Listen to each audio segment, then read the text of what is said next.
හරි අපි බලමු අපිට මේ දකින්න පුළුවන් ගොඩක් වෙලාවට වැරදි විදිහට අපේ භාෂාව පාවිච්චි කරන අවස්ථා. ඒ වුණාද වැරදි විදිහට භාෂාව පාවිච්චි කරන අවස්ථා. දැන් උදාහරණයක් විදිහට අතුන්නේම අපි දැකලා තියෙනවා සමහර වෙලාවට අපි ලියනවා වැඩසටහන මේ වැඩසටහන වලින් දැන් කියනවා වැඩසටහන ලියක් කරනවා කියන්නේ.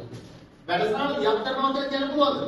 බෑ. මොකද වැඩසටහන ලියක් කරනවා කියලා කියන්නේ ඒ වැඩසටහන ලියක් කරනවා කියන්නේ ලියට දානවා කියන එක. දැවුවා කියනවා තමයි නේද? වරායෙන් ලියක් කරන්නේ නෙමෙයි. ඒ නිසා වැඩසටහන ලියක් කරනවා කියලා කිව්වොත් එහෙනම් අන්න ඒක වැරදි භාෂා භාවිතයක්. ඒ වගේ අපේ තව වැරදි භාෂා භාවිතයක් කියන ගොඩක් ජනප්‍රිය එකක් මේ ඉතින් නිර්මාණකරුවෝ ගැන ලියද්දිම ලියනවා මේ ඒ නිර්මාණකරුවාගේ තෙලිතුඩින් රචිත. මාර්ටින් වික්‍රමසිංහගේ තෙලිතුඩින් රචිත. තෙලිතුඩින් ළමයි පොත් රචනා කරන්න පුළුවන්ද? බෑ. තෙලිතුඩ කියලා කියන්නේ ඉන්සලෙන් කරන්නේ චිත්‍රාදිලික.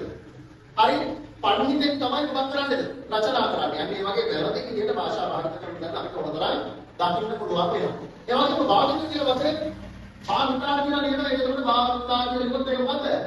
භාවිත කියන වචනේ අවබෝධ කරගන්න. හරිද මොකද්ද? භාවිත. ඒක අතීත ප්‍රදාන්තය. ඉතින් කියන්නේ අතීත ප්‍රදාන්තය. දැන් අපි කියන්නේ නිකිත නේද?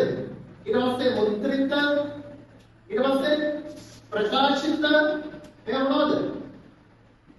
මේවා එකක් අපිට අතීත ප්‍රදාන්තය මේ හැම එකකින් ඉස්සුවේ. දැන් භාවිත කියන එක ඉස්සුවේ. දැන් භාවිතා කියලා කියනවා නම් එහෙම මෙහෙම කියනවා කොහොමද? ලිඛිතා මුද්‍රිතා ප්‍රකාශිතා එහෙම කියනවාද අපි? එහෙම කියන්නේ නැහැ. ඒ නිසා එහෙම භාෂාව භාවිත කරන්න බෑ. වැරදි විවහාරනේ. භාෂා විවහාරය වැරදි ඒවා ඕන තරම් අපිට දකින්න පුළුවන් වුණා වෙන්නේ විදිහ. හරිද? හරි. ඒතර මොනවද තිබුණේ ඒ වගේ වැරදි විවහාරය කතා කරනකොට අපිට හම්බෙන්නේ මොනවද? භාවිත.